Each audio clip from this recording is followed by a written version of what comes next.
BJP को लेकर अखिलेश यादव की भविष्यवाणी से मचा तहलका। सपा चीफ के ऐलान के बाद सत्ताधारियों में दिख रही बौखलाहट। अखिलेश यादव ने खुले मंच से किया ऐलान और कह दिया कुछ ऐसा कि केंद्र और राज्य दोनों सरकारें हो गई लाल पीली। शाह का तो पारा 7वें आसमान पर पहुंचा। देखिए क्या की है अखिलेश यादव ने भविष्यवाणी और बयान के बाद क्या बोले बीजेपी नेता। बयान चौंकाने वाला है। सुहाग नगरी से सपा चीफ ने ऐसा सियासी तीर छोड़ा है कि सत्ताधारी आगे आगे भाग रहे हैं और तीर उनका पीछा कर रहा है। सत्ताधारियों में अब हड़कंप मचा हुआ है क्योंकि अखिलेश यादव ने सीधे सीधे बीजेपी की विदाई की भविष्यवाणी कर दी है। अखिलेश यादव ने ऐलान करते हुए खुले मंच से कुछ ऐसा कह दिया कि मोदी के माथे पर पसीना दिखाई दे रहा है और अमित शाह का पारा 7वें आसमान पर है। और तो और योगी सरकार के तमाम मंत्री अब फुफकार रहे हैं और अखिलेश यादव इस सबसे सियासी माइलेज ले रहे हैं। फिरोजाबाद की धरती से अब अखिलेश यादव ने हल्ला बोल किया तो फिर हल्ला कम बौखलाहट ज्यादा तेज दिखी। सपा के फिरोजाबाद में आयोजित लोक जागरण अभियान ने पार्टी के बड़े नेताओं से जोश भर दिया।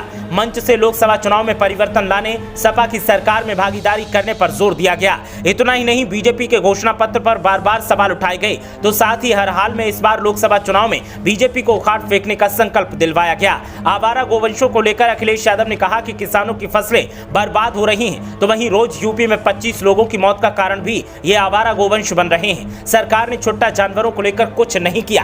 इसके अलावा अखिलेश यादव ने बीजेपी को लेकर एक भविष्यवाणी भी कर दी। अखिलेश यादव ने कहा कि बीजेपी 2014 में सत्ता में आई थी और 2024 में वो चली जाएगी। राजा कताल स्थित FM और ऑयल में आयोजित सपा के लोक जागरण अभियान में सपा के राष्ट्रीय अध्यक्ष अखिलेश यादव ने कहा कि सपा का कार्यकर्ता जब बूथ पर नेताओं की कही बातों और आने वाले समय की चुनौतियों को लोगों के बीच रखेंगे तो लोग सपा से जुड़ेंगे, बूथ स्तर से बड़ी ताकत बनकर सामने आएंगे। महंगाई बढ़ रही है, सरकार की नाकामियां सामने आ रही हैं, MOU धरातल पर नहीं उतरता दिख रहा है। 33 लाख करोड़ के MOU कहां गए? केंद्र की सरकार 2014 में आई और 24 में विदा हो जाएगी। CHC को प्राइवेट हाथों में देने की तैयारी की जा रही है। शिकोहाबाद से पराग का प्लांट गायब हो गया। एक्सप्रेसवे के किनारे मंडी नहीं बनवाएंगे।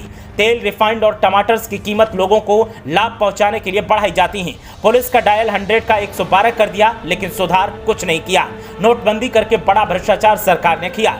अखिलेश यादव ने कहा कि खुद नोट छापे और खुद ही बंद कर दिए। लाल किले से झूठ बोलते हो, अपना वादा याद नहीं रखते हो, जनता इस बार सबक सिखाएगी।